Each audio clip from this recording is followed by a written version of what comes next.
ఎల్పీయు ప్లేస్మెంట్ల రికార్డులు సృష్టిస్తోంది. Final year student 2.5 కోట్ల ప్యాకేజ్ పొందుతున్నారు. 1700 మందికి పైగా ఎల్పీయు స్టూడెంట్స్ 10 లక్షల నుంచి 2.5 కోట్ల ప్యాకేజెస్ పొందారు. విద్యా విప్లవం ప్రారంభమైంది లవ్లీ ప్రొఫెషనల్ యూనివర్సిటీలో. ఏపీని కల్తీ మద్యం కబలిస్తోంది. అత్యంత హానికరమైన స్పిరిట్లో రంగునీళ్లు కలిపి బ్రాండెడ్ మద్యంగా విక్రయించేస్తున్నారు. టీడీపీ పెద్దల అండదండలతో కల్తీ మద్యం రాకెట్ వ్యవస్థీకృతమైంది. కల్తీ మద్యం తయారీ యూనిట్లను నెలకొల్పి మద్యం ప్రియుల ప్రాణాలను హరిస్తోంది.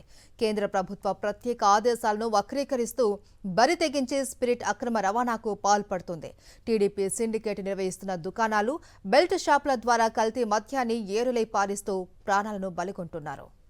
ఆంధ్రప్రదేశ్లో కల్తీ మద్యం రాకెట్ నిర్వహణకు టీడీపీ సిండికేట్ వేసిన పన్నాగం విస్మయపరుస్తోంది.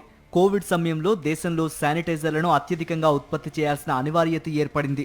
దీంతో శానిటైజర్ల తయారీ కోసం అవసరమైన స్పిరిట్ భారీగా కొనుగోలు చేసేందుకు అప్పట్లో డిస్టిలరీలను అనుమతించారు. సాధారణంగా స్పిరిట్ కొనుగోలుపై నియంత్రణ ఉంటుంది. పరిశ్రమలు కూడా ఓ పరిమితికి మించి కొనుగోలు చేయకూడదు. అయితే కోవిడ్ వ్యాప్తి సమయంలో శానిటైజర్ల తయారీ కోసం ఆ పరిమితిని తొలగిస్తూ కేంద్ర ప్రభుత్వం ఆదేశాలు జారీ చేసింది. ప్రస్తుతం కోవిడ్ పరిస్థితులు ఏవీ లేనప్పటికీ స్పిరిట్ ను భారీగా కొనుగోలుకు అనుమతిస్తూ గతంలో జారీ చేసిన ఆదేశాలు ఇంకా కొనసాగుతున్నాయి.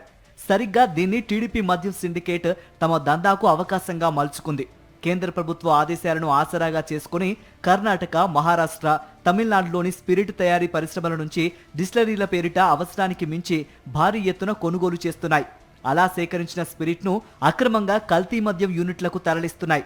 రాష్ట్రంలో దాదాపు అన్ని డిస్టిలరీలు టీడీపీ కీలక నేతల కుటుంబాలకే చెందినవి కావడంతో కల్తీ దందాకు అడ్డు అదుపు లేకుండా పోయింది. టీడీపీ సిండికేట్ రాష్ట్రంలో దాదాపు డజన్ కల్తీ మద్యం యూనిట్లను నెలకొల్పి దందా కొనసాగిస్తోంది.